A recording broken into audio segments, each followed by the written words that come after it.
The chandeliers in the Sioux residence scattered light like a rain of coins. Crystal pendants trembled with each laugh, each toast. The air smelled of jasmine and expensive perfume, of seared scallop and white truffle, luxury arranged into a landscape of gilded plates and silk. Around the head table, family, partners, and invited dignitaries sat in ordered clusters. The Sioux patriarch at the center, his expression a carved stone. The Meng family flanked in a show of alliance. Representatives from the Fu consortium in dark suits, hands clasped politely. Cameras blinked at the edges of the room, discreet lenses that would later stitch this night into town gossip. Su Wanzhou sat as though made to fit an image someone had already cut and framed. Her gown was a long white river of fabric. A ring rested heavy on the finger that trembled only when her muscles softened after a laugh. The old Vaster watched her as if assessing the final polish on a newly ordered asset. She had worn the smile the family taught her at 10, practiced, slight, luminous enough to draw attention and not enough to invite intimacy. All her life she had learned to hold herself as a promise. Tonight, that promise had a contract. Across the table, Meng Zhao, handsome in a way that did not trust anyone, raised his glass. Cameras caught the movement, captured his smile, and nothing signaled the rupture that would break the glass of the evening into 1,000 reputations. Wanzhou felt the weight of eyes like a tide. Somewhere, someone mentioned the marriage settlement, the shares being transferred, the consolidation that would seal Sioux Holdings into the Meng syndicate. She had rehearsed responses to polite questions, but no rehearsal accounted for the way a single syllable, released at the wrong moment, could become an accusation. Meng Zhao stood. The rustle of silk hushed the room. He held the microphone with the casual cruelty of someone who has been given a stage and forgets decorum for spectacle. "I will not proceed," he said, voice even, the syllables precise. "There are reasons." A chord of whispered confusion. The patriarch's hand tightened on the armrest. A cup stopped mid-tilt. Someone behind the cameras adjusted lenses like surgeons preparing for display. Wanzhou's stomach dropped, not like fear, but like the sensation of a stage dropping beneath a performer. "Zhao," she began, and the name felt suddenly too small to hold the history that had been rehearsed for public consumption. Meng's next words were not explanation, but possession. He produced a small envelope as if it were an invitation. "This is the proof my family deserves," he said. "There is a photograph. There is a record. I will not bring scandal into my house." Gasps became a tide. A stranger's laughter tried to pass as a cough. The photograph was passed hand to hand before it reached 100 eyes. A borrowed image meant to do the work of a blade. The camera caught the flash, as if the room itself had been struck.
It was a picture of Wanzhou leaving a boutique hotel with a man whose face was obscured by shadow. The caption the gutter press would fashion overnight whispered of infidelity, greed, a woman using passion like currency. The murmurs rolled and swelled, a carpet of disapproval unfurling beneath her feet. Fu Yanshen watched from his seat like someone calculating an exchange rate. He had not moved when Meng stood. His expression was an edited calm, features drawn in a line that made him look almost immobile, as if he were sculpture. Wanzhou met his gaze once. In it there was an instant of recognition, a private current crossing the room. Then Meng spread his hand, and the current was exposed to the light. "You will come with me now," the patriarch said to Wanzhou, voice flat. There was no question but an order dressed in filial duty. Cameras loved the tableau that followed. The bride turned pariah, fingers emptying, ring glittering like an accusation on the table. She left the banquet under the weight of 100 whispered congratulations turned into lamentations. Outside, a winter wind bit at the hem of her dress. The city lights dissolved to a watercolor smear behind the car window. Someone had thrown a rose at their feet as she passed, a single scarlet bloom that stained the pavement and held the spectators' appetite for scandal. That night, the headlines sharpened like knives. Socialite jilted, scandal at Sumong Alliance. The paragraphs delighted in the possibility of ruin. The rumor mill is a mill for the reduction of people into narratives. What the world wanted of Wanzhou was a villain, then a lesson. She had been given neither role willingly. At home, the old house that had taught her how to stand, a door framed the patriarch. Heavy oak, carved with the family crest, the brass ring worn by generations. He closed it behind her as if shutting out scandal were as efficient as turning a key. Her mother's face had the anesthetic quality of ones who must learn how to mourn publicly. Cousins looked away. Aunties whispered about dowries and tainted alliances. The old master did not ask for her version. He had already moved the pieces. "You ruined everything," he said at last, the syllables arriving like verdict. "For the family's reputation." "For what you planned," Wanzhou answered, voice softer than she felt. "For whatever you wanted from that marriage." Her words, insolent and small, did not land. The old master saw not a daughter, but a ledger. Her connection to the Meng shares, to the corporate consolidation, had been a transaction. And in his mind, a transaction undone demanded punishment. They stripped her of her title, of rooms with embroidered curtains, of the privilege of attendance at board meetings. She was given a small apartment in a gray building, a boxed life. The ring, once a symbol of alliance, found itself returned to a velvet case and sealed with the stamped hands of lawyers. The mirror that hung by her dresser, an oval rim of gilded metal that had always given her a cultivated reflection, now reflected a woman stripped of a name. After the first weeks of public humiliation came more private ones. Wanzhou learned the vocabulary of exile. Postcards from friends do not arrive. Invitations cease. Contracts that had promised small pleasures evaporate. The house that had been a stage for her life became a museum with new exhibits. The empty place settings at the old master's table, the photograph of the wedding day, now framed with careful distance. Her phone, had anyone noticed it, glowed less with messages than with the ache of silence. She began, almost automatically at first, to walk. The city presented herself in neighborhoods of facades and muffled lives, and Wanzhou found public spaces that offered anonymity. Small cafes where baristas called her Miss without knowledge of her surname. A library where the scent of old books softened the sting of gossip. She learned to carry the air of someone whose past was a closed book. And yet, fragments of the night of the banquet gnawed at her. What had been the photograph? Who had orchestrated it? Whether the image could be traced back. Not all doors slammed.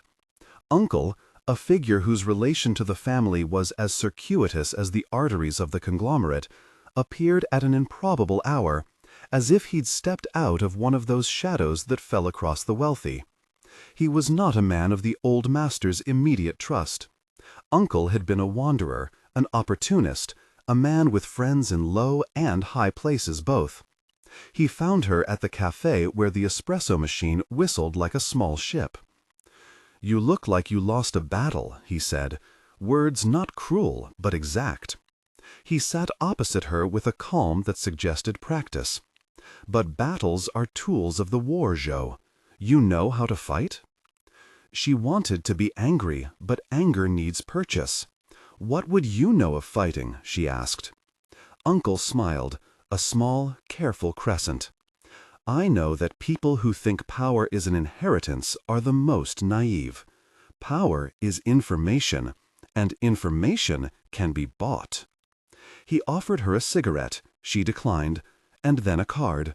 "You need allies with access to things you have not seen. Documents, ledgers, delivery manifests. People talk too much when they're nervous. They leave paper trails." For the first time since the banquet, Wanzhou's chest moved not with the hollow air of strategyless grief, but with a small electric charge. The idea that scandal might be reversed, that humiliation could be converted into leverage, opened a door she had thought permanently closed. Symbols shift when context changes. A ring could be a trap, but it could also be the key to a ledger. A mirror might not only reflect, but hide a compartment. Alliances could be weaponized. Public shame could be deployed like a ledger entry. The opportunity arrived as if conjured. Fu Yuanshan contacted Uncle on a weekday at dusk. He did it with the casual implacability of a man scheduling a board meeting. Uncle relayed the message to Wanzhou with a brevity that smelled of caution. "He wants to see you," he said. They met in a private room of a restaurant tucked above a quiet street, a place where the maitre d' took their coat as if his hands had been trained for signatures. Fu Yuanshan was nothing in his manner to the caricature the tabloids would draw. No ostentation, no swagger. He wore a dark coat and the expression of someone who kept close the lines of his preferences. His voice, when he spoke, was an unexpected softness. "You did not deserve that night," he said, holding her gaze. "Not the way they made it look." Wanzhou measured him. "Why are you here?" she asked. "You were at the banquet. You saw." "I saw what was useful," he replied. "Not everything is what it appears. I have resources. I also have reasons not to let the Su family become wholly compromised." Those words could have been an offer or a calculation. Wanzhou had learned, in the weeks since the banquet, to suspect offers that came with silken hands. "And what do you want?" Fu's eyes hovered at the edge of something private. "I want the truth, and I want a partnership." Partners in what, she wanted to say. In revenge? In restoration? In the quiet business of reproducing power? He did not explain. He slid across a folder lighter than it should have been and heavier with implication, the leather warm from the action. "Come to the consortium," he said. "I can give you an introduction, not as Su Wanzhou, the name, but as someone who understands the mechanics of power." There was a strange mercy in his phrasing, to offer her a new name when the old one had been shredded. It was another transaction, perhaps, but she had become old enough to know that not all transactions were betrayal. Some were survival. When she crossed Fu's threshold into the consortium's glass atrium days later, the city felt like a different climate. The building smelt faintly of polished wood and ozone. Offices rose in layers, a garden of glass that turned the midday light into bright, unscrutinized exposure.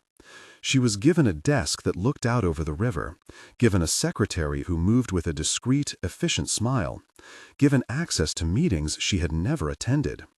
Sitting in the conference room for the first time felt like learning a new language. The clack of a laptop was an instrument. A balance sheet was a battlefield map. Fu did not employ her as a figurehead. He put her in a position where her name did not matter, but her decisions did.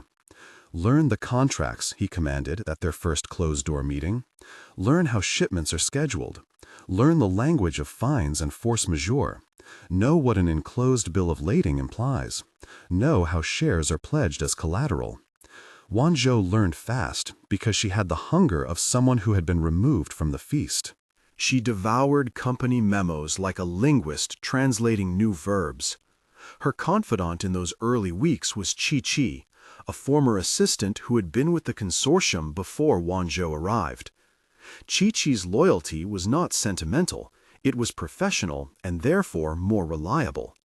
"Watch the ports," Chi-Chi said once, fingers tapping a spreadsheet. "Delivery delays are the veins of logistics. A hold on a shipment can tip a year of revenue. And the Su family's suppliers have one weak link, a southern port where manifest oversight is lax. If you control the manifest, you control the story." There it was, a tactical lever. Wanzhou understood then how much of modern power was paper. A delayed invoice could seed panic. A misfiled contract could shift a chair in a boardroom.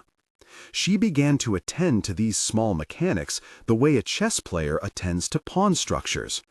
Her strategy grew from the kitchen of her humiliation.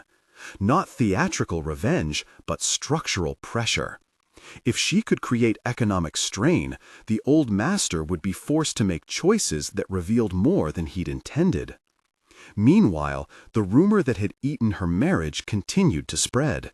But now its bite dulled as the ecology of gossip changed shape. The press moved on to fresher carnage. Wanzhou's absence from social calendars made her absence a rumor of a different sort, either tragedy or rebirth. People love narratives. She was becoming better at choosing which she would star in. The hardest nights were those unadorned by strategy, when she thought of Xiao An. Xiao An was a name she had learned to avoid in public conversations, the syllables brittle like old tea leaves. The child had been a private, fragile thing, a death that belonged to a hospital ward and to the small company of those who had loved and failed. The way it had happened was not for the dinner table, and so the world reduced it, too, into a rumor that could be banged into a headline. In her own quiet, Wanzhou held the loss as if it were a small stone she turned in her palm to test whether it still weighed anything. She carried the morning without spectacle.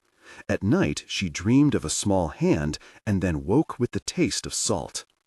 The pain did not make her small, it made her precise. Loss hardened the center of her will like heat hardens glass. There was no romanticism in grief for her, only the steady resolve that the dead did not deserve to have their memory trampled in a market of reputations. Fu saw this in the rare moments they spoke outside strategy. Once, after a late meeting, they found themselves in a narrow courtyard where rain had left the stone dark. He handed her a cup of tea that smelled faintly of chrysanthemum and did not speak for a long time. "People will try to make you a single story," he said finally. "The villain of a banquet, the woman who lost a child, the asset who fell out of favor. You know who you are beyond that?" She thought of her reflection in the old house mirror, the gilding dulled in spots by years of hands. "I am someone who has learned to be alone," she said, "and someone who wants what she chooses."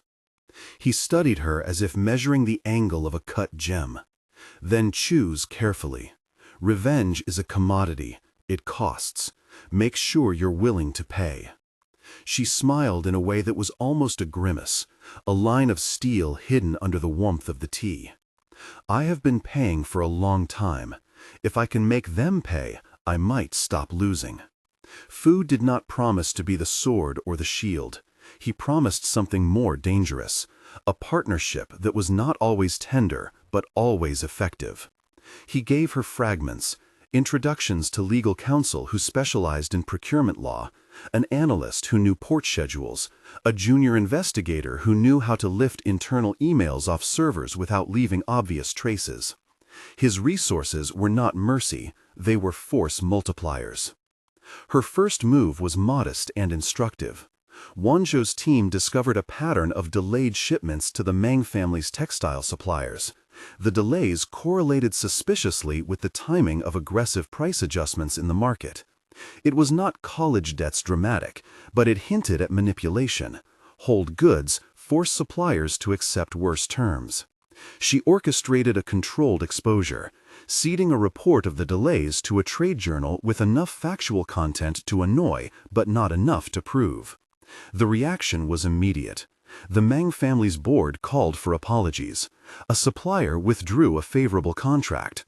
Meng Zhao, already unpopular among certain partners for his temper, saw a subtle shift away. Each small victory required her to step closer to the kind of moral ambiguity she had been taught to fear. She withheld a delivery that would have sent a factory offline for a week. She did not do it for cruelty. She did it because she had learned what happens when factories run cold and payrolls stop. People whom she had met at gala dinners began to feel the consequences. Workers' shifts cut, suppliers pressed to renegotiate, the old master's temper rising. The palace built to protect a family revealed cracks. And yet, private moments undercut those transactions. At the end of a long day, Wanzhou would stand before a bathroom mirror in her small apartment and find the face of a woman who had never wanted to be a goddess of gossip. She would touch the space on her finger where once the ring had been snug and wonder at the symbol she had once believed would secure dignity. Symbols are mutable. She began to treat her absence of ring as a clearance of debt, an erasure that allowed new accounts. Fu watched her tactics from a distance, like a chess master who had placed a rook in play, and then observed how the board adjusted. He did not invade her strategy, but nudged it with questions. "What is it you want when the old master is weakened?" he'd ask. He wanted a plan, not a victory. Do you want the family's name restored? Do you want the Mengs crushed? Do you want independence? She wanted, eventually, something that carried both names and the possibility of being more than rumor. An account settled not by violence, but by exposure. I want them to see what they did to me and to be forced to answer, she said. I want the ledger brought into the light. He nodded, as if that were acceptable. Then we will bring the ledger. The ledger revealed itself in fragments. An invoice misfiled at the southern port. A ledger entry that had been duplicated with a different payee. An internal email chain with a phrase that matched a handwriting sample found in an old house ledger. The investigator they hired, young, cigarette-creased, and relentless, found a set of shipping manifests that contradicted the public statements of the Meng supply manager. One manifest listed a consignment as damaged goods, but a dock worker, when bribed with a date and a promise of employment elsewhere, testified that the goods had left the port intact. This was the kind of proof that opens doors, not the final, dramatic confession on a wedding stage, but a slow logging of discrepancies that, once collated, looked like a map pointing to malfeasance. Paper can be a weapon when enough of it points at the same place. When Wanzhou presented a synthesis of these findings in a closed room to Fu, he allowed himself the smallest of smiles. "You are learning to ask the right questions," he said. "Now prepare to ask for what you will do with the answers." She imagined the old master in his study with its heavy curtains and leather-bound volumes. She imagined his hand moving over a ledger, while the rest of the house believed him unshakable.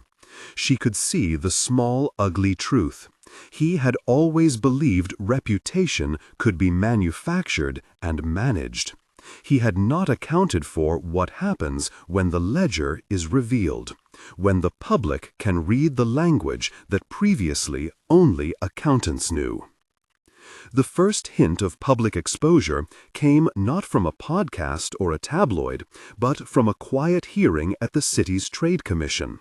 Someone, a whistleblower, had submitted an anonymous tip with a handful of documents attached. The commission opened a preliminary inquiry, and the rumor carried itself into a different sphere: scrutiny from officials who wore the bland faces of bureaucracy, but who had the power to subpoena. The old master summoned Wanzhou to the house, in the way a storm summons a stray gull.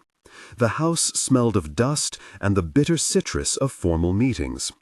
"You brought this on the family," he said, voice a brittle instrument. "You have been reckless." She met him with what she had learned to call composure. "You use marriages as transactions," she said. "You use children as bargaining chips. I won't be the one who tolerates that." He scoffed. "You little traitor, you were always a luxury. Now you show teeth." Teeth, she had discovered, could bite paper. She had learned to gather evidence the way a farmer gathers harvest, methodically, with a patient eye for what would feed the winter. The commission's preliminary inquiry meant court subpoenas were not far behind. If stakes rose publicly, the old master could lose not only face, but also the kind of control that had been purchased with contracts and signed loans. That night, in the solitude of a hotel room arranged by Uncle, Wanzhou sat by the window and pressed the heel of her hand to her forehead. The temperature outside had a sting that matched the mood. She felt the shape of the city as a hum beneath her, alive and indifferent. There was no moral certainty in what she was doing. There was a kind of necessary ruthlessness, the recognition that damage contained can be used for healing, if carefully directed. Her phone buzzed. A message from Fu. Dinner? No explanation. She understood that the invitation meant a strategy had taken shape. At the restaurant, Fu proposed nothing theatrical. "We will not burn them at the stake," he said. "We will cut the oxygen to the parts of their empire that matter." "Which are?" she asked. "Public trust, their supply lines, their partners," he said. "We will show their partners that continuity is a risk." They moved in stages. Wanzhou's team leaked isolated facts to friendly journalists. Consequences phrased as questions rather than accusations. An unusual pattern of contractual amendments, an invoice that matched no delivery. The journalists, hungry for corroboration, pushed for comment. The Meng spokesperson issued denials with the practiced defensiveness of someone building velvet walls. The old master's allies hummed like a net trying to close. Meanwhile, the investigators turned toward the port. The manifest trail led to a shell company fronted by a name the old master would not in public acknowledge. They discovered a warehouse receipt that bore his signature, a signature he denied whenever journalists confronted him. A forensic examination of ledger paper revealed that certain entries had been altered, white out on a line, a matching indentation visible when the paper was photographed under raking light. The more the evidence accrued, the less impervious the old master's position appeared. His allies started to look elsewhere. Boards convened and found themselves facing uncomfortable questions from shareholders. Why had the family's private holdings been used as collateral for unrelated ventures? Why were certain suppliers favored when bids had been lower? At the same time, a separate thread tugged at Wanzhou's heart: Fu's own private life. There were rumors, not tabloids this time, but faint social observations, about his past, his marriages, his discretion. He had a reputation not for scandal, but for secrecy. Wanzhou sometimes imagined that his calculation had been dressed in isolation for decades, as if the loneliness had become strategy. Their romance, because what it was between them could not be reduced to partnership alone, stayed in the edges. It was never a public pageant. It was a series of furtive moments. A hand touching the small of her back in a crowded room. A note left in a book. A look that said he had noticed and approved. It was the kind of thing that could topple reputations for entirely different reasons.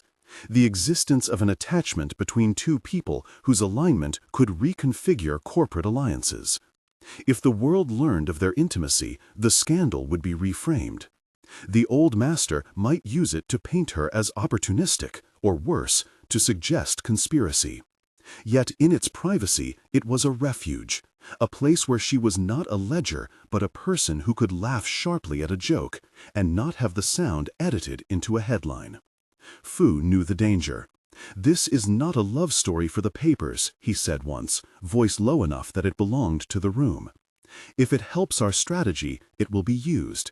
If it doesn't, it will be denied." She accepted that calculus as another element of the war. They did not whisper vows. They plotted, and, in the stolen spaces between strategy sessions, their hands found one another. The secret romance was a combustive ember. If fanned at the wrong moment, it would produce ruin. Tended carefully, it warmed. The investigation reached a fork when an ally in the Meng circle, a man whose name Wanzhou only knew as a rumor, Mr. Pierce Hargrave, fell ill and began to talk. Pierce had been a director with deference to numbers and a secret soft spot for loose ends. He came to the commission with a tremor in his voice and a confession that smelled like penance. He spoke of deliveries misrouted, of payments to shell companies, of a ledger hidden in plain sight beneath a veneer of family philanthropy. The old master called for damage control.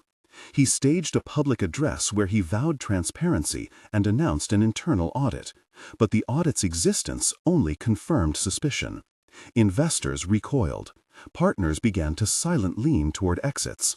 The old master's grandness had always been built on the easy acceptance of optics. Without optics, his empire's bones showed. Yet, the old master was not an adversary who gave up easily. In a private session with his closest advisors, he plotted a countermeasure. Find the source of the leaks. Tie Wanzhou to them with any proof that could be manufactured. He considered, briefly, the possibility of legal action, a defamation suit, and the criminal charges that might follow. He had the means to hire experts in law and in narrative. He would deploy them. Wanzhou felt the pressure as a physical thing. Every move forward required preparation for a countermove. They had uncovered contracts, and they had witnesses.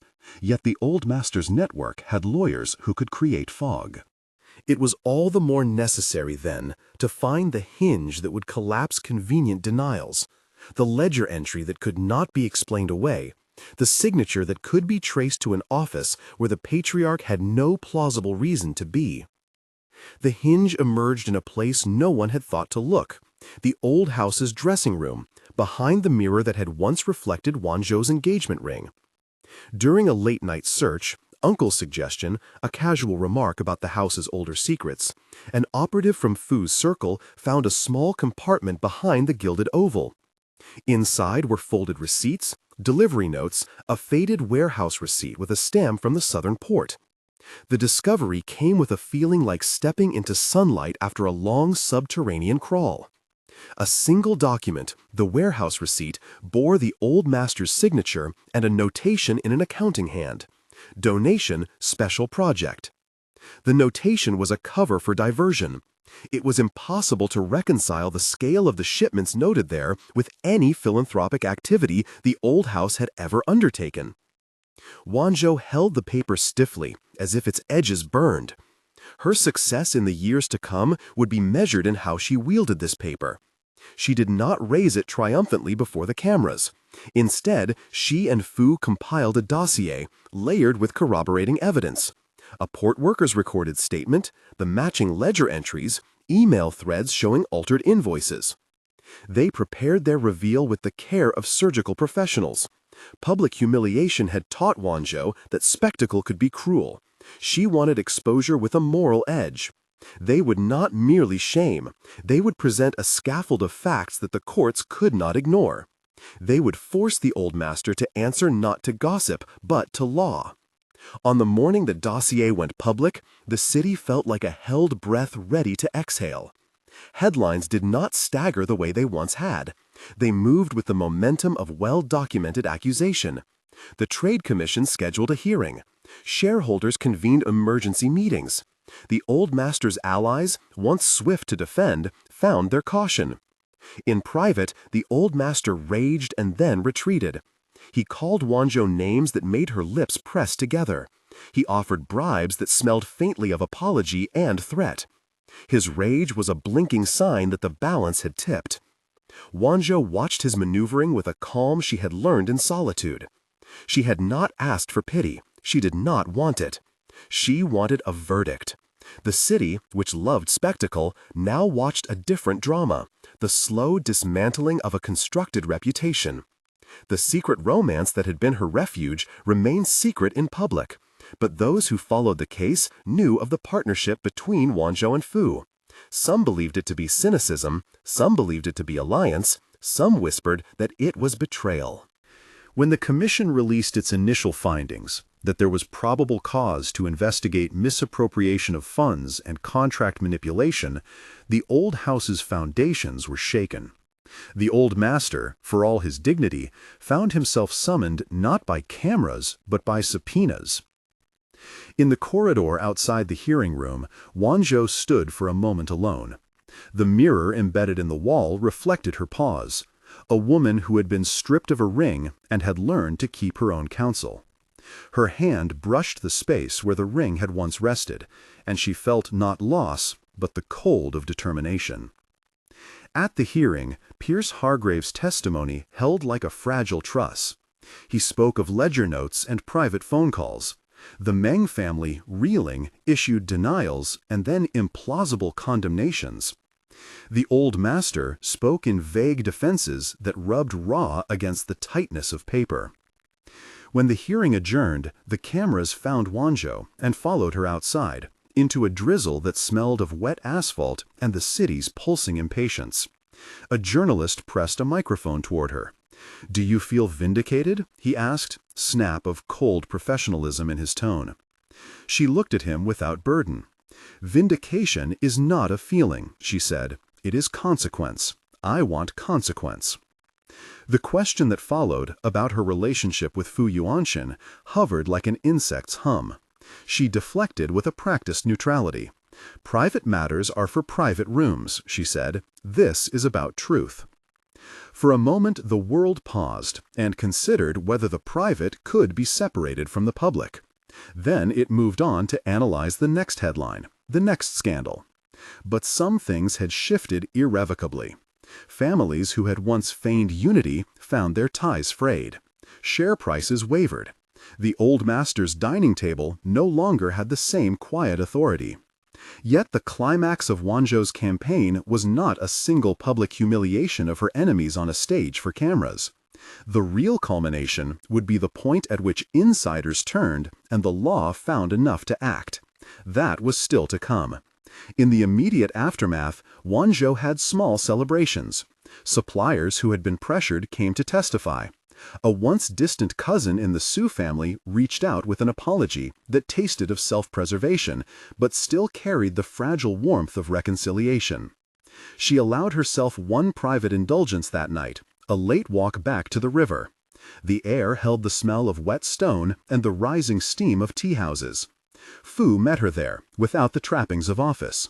They walked side by side, footsteps in rhythm, and their conversation was not about ledgers, but about the small spots of contentment, a dish they liked, a book that had been a comfort. Hands brushed and lingered. They were not yet lovers made into a headline. They were two people aligning their lives in small, human ways. "You changed the course," he said quietly, as if reporting a measured variable. "Not the shape of the house, not yet, but the stream that feeds it." She laughed, a short, bright sound. "It is not only mine," she said. "I did not imagine I would have partners in this." Fu glanced at her, and there was something like permission in his face. "When it is all over," he said, "we will have to decide what to do with the consequences." "What if I do not want to return?" she asked, the question dropping into the river with a small splash. He looked at the city and then at her. "Then we will build something else," he said. It was the promise of a future that had not yet formed. It held a hazard, a life that would require a compromise between ambition and intimacy, between restitution and the risk of isolation. Yet, for the first time since the banquet, Wanzhou felt that she might choose the terms.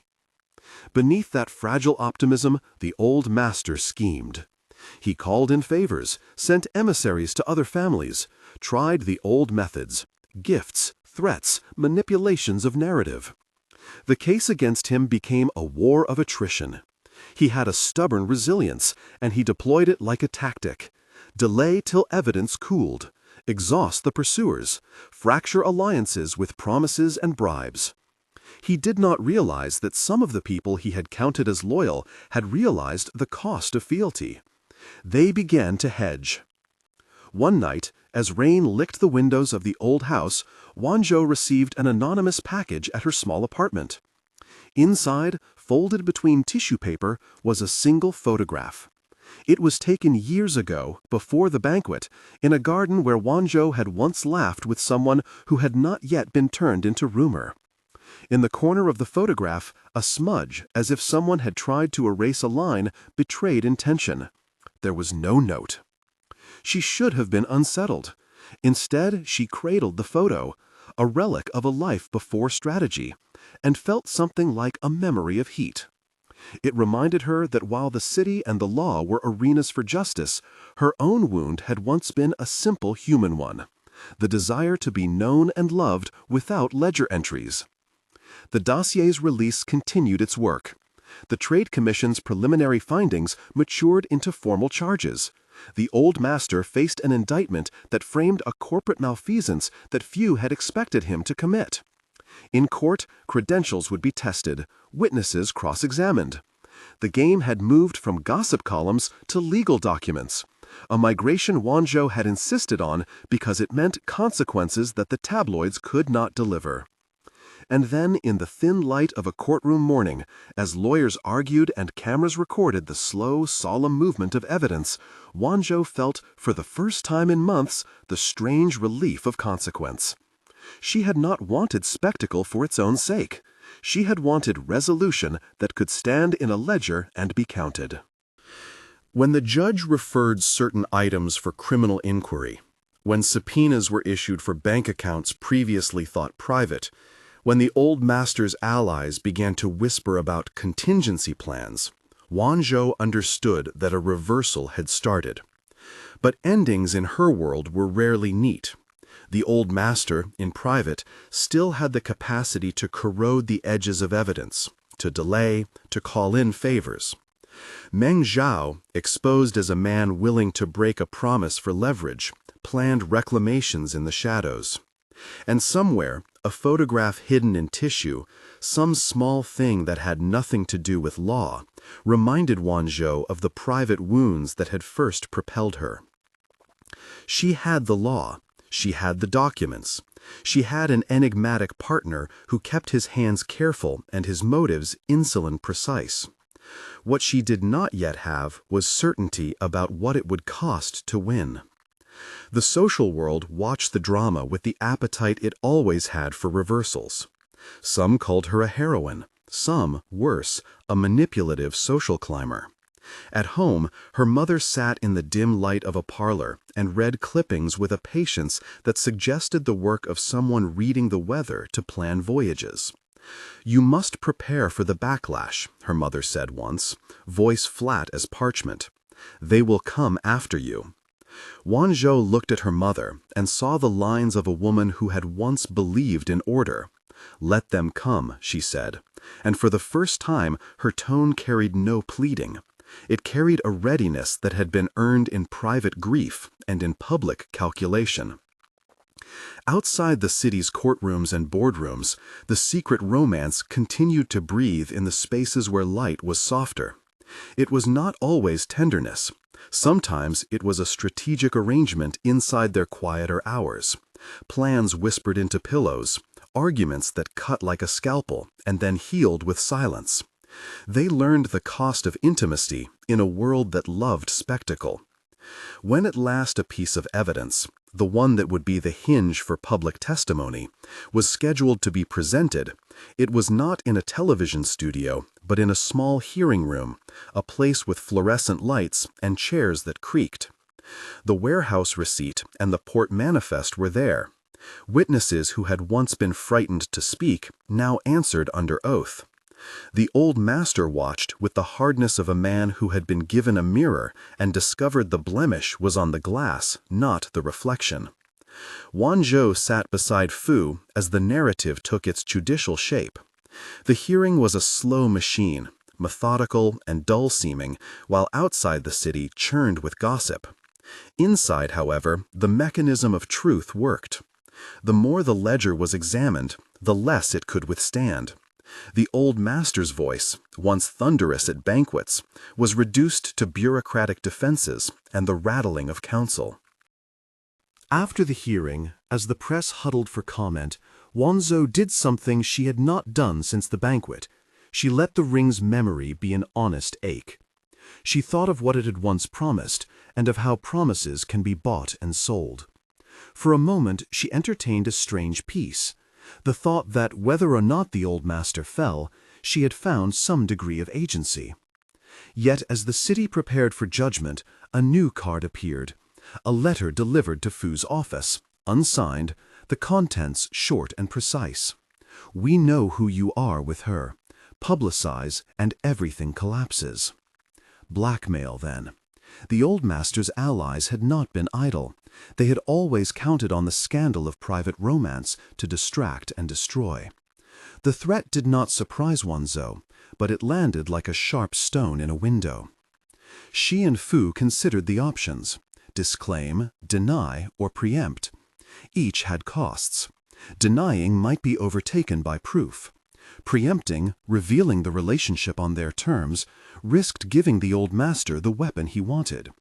But to let blackmail guide the edge of their choices would be to concede that private life was always subordinated to public management. They decided finally on a third path. Wanzhou would let some truth out, not for drama but for integrity. She would not make their private romance a spectacle to be turned into a weapon. She would simply not allow it to be used as a tool by those who had already used other people's lives as ledgers. The decision was both brave and dangerous. When the news cycle next woke, it found the old master under greater legal scrutiny, and the city's eyes starting to notice that the woman once set up as a villain was more nuanced than expected. Some sympathized, others judged. The secret romance had begun to shift from a scandal that could be wielded to a human fact whose revelation complicated easy narratives. There would be more hearings, more subpoenas, and the old master would still have allies. Meng Zhao, wounded pride transformed into a political appetite, would not sit idle. But Wanzhou had started to rewrite the terms of her life. The secret romance that had once been shelter had become, slowly, part of a new life she might one day keep in the open. And yet, as they prepared for what would be the public testing of all their evidence, a new envelope arrived at Wanzhou's apartment.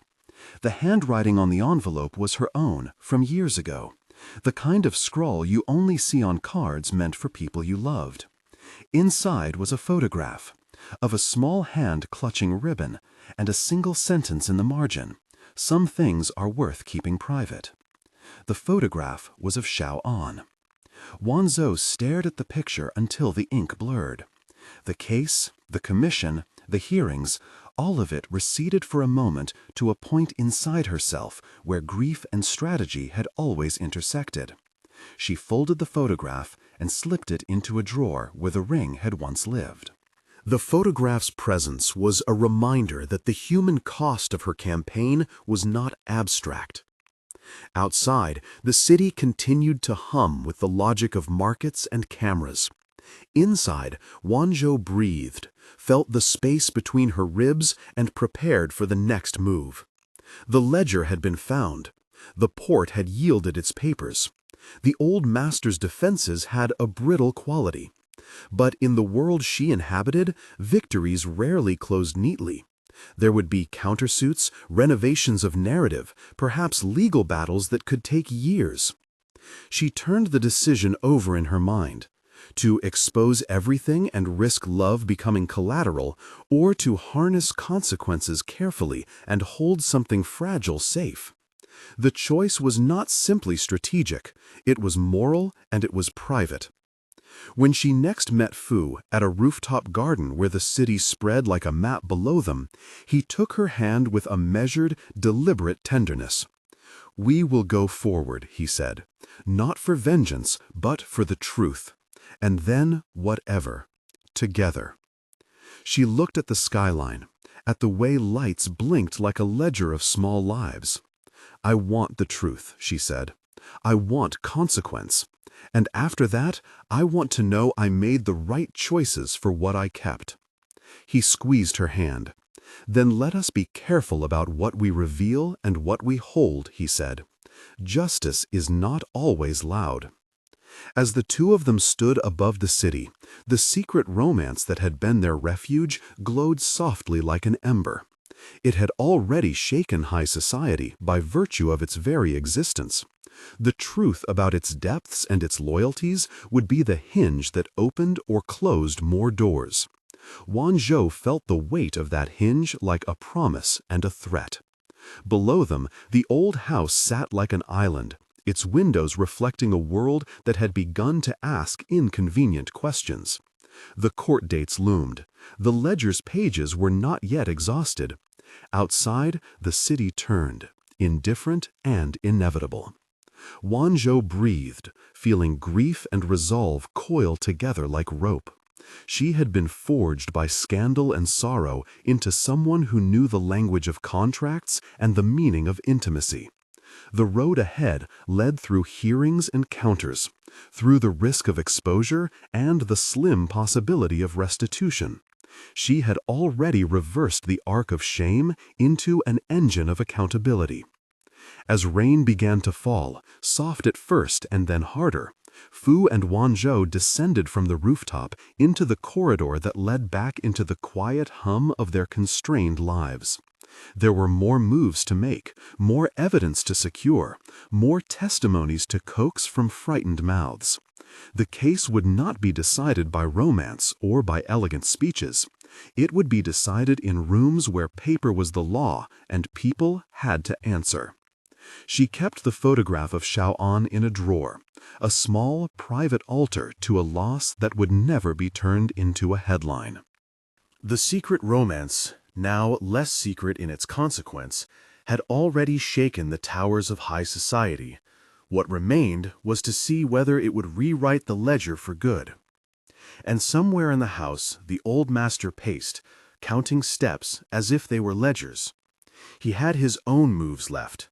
His wrath was not yet exhausted. The city watched, and the court prepared its instruments. Wanzhou, who had once been a socialite defined by dresses and dinners, had become a tactician defined by truths. She looked at Fu and understood that the romance between them was not the spark that had started everything. It was the warmth that kept her from freezing in the long nights of litigation and memory. The war was far from over. Outside, the rain tapped on the windows in a rhythm that sounded oddly like counting. They moved forward. The ledger, finally exposed, had begun to do the work of justice. What the final balance would read, she did not know, but she had crossed from being a footnote in other people's stories to the author of her own next chapter. The hearing schedule was posted. Lawyers made lists. The old master's staff scrambled. The city prepared to watch whether reputation, once thought indestructible, could be recalibrated by truth. Wanzhou opened the drawer, touched the photograph, and closed it again. She had one more thing to do before the court convened, one final meeting with a witness who had been too frightened to speak, but who now might be willing. She picked up her coat. Outside, the rain had stopped. The city seemed to be waiting with the patience of a clock wound tight. And so Wanzhou stepped out of the apartment and into the current, knowing that the next move might change everything, For the old master, for the Mengs, for the pattern of alliances, and perhaps, at last, for herself.